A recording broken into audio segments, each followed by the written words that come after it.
many would say, well, that's a good thing.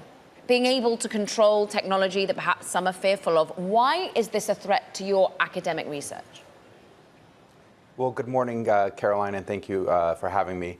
I think what's really important about good policy is it should solve for the harm that it's trying to solve for. In the case of SB 1047, it unfortunately does not do that. However, what is most concerning from my perspective is it harms academia.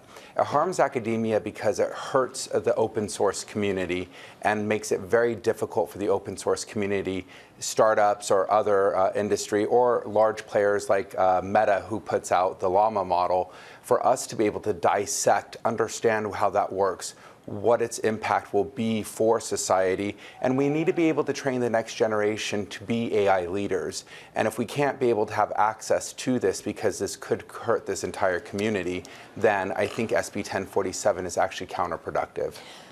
Now, what those who have written SB 1047 would come back with, and indeed we did have Scott Wiener on the show previously, is saying, look, we're not taxing, we're not asking those that are running smaller models who are spending less than 10 million or so.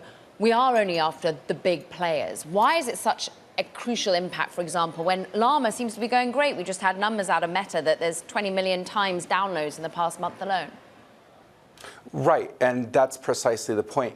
Meta alone right now is looking at maybe restricting Llama's use in the EU because of the overly stringent areas. SB 1047 is by far more far-reaching than this when it comes to the liability issues related to that. And the problem with that is companies like Meta won't be releasing this if there is such strong liability that can come against them for this.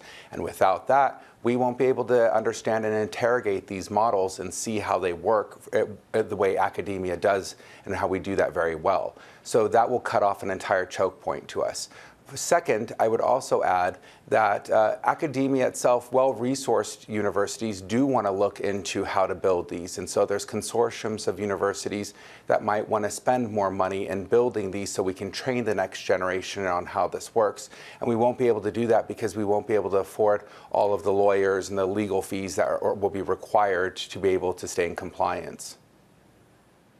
Something that you just said, Russell, about sort of academic access to technology. You know, we had NVIDIA's earnings last night, and a discussion with Jensen Huang I had was about the broadening out of the use of AI accelerators beyond the hyperscalers.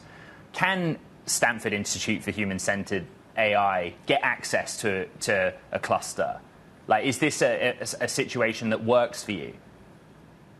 It's actually a significant challenge for us. We actually just were able to secure 30 H100s, and that sounds wonderful, but it's unfortunate because the reality is if you look at what Meta has tried to secure, they're trying to secure 300,000.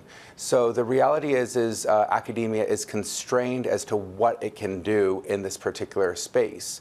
And we are very limited, and what we need to do is have Congress pass the Create AI Act.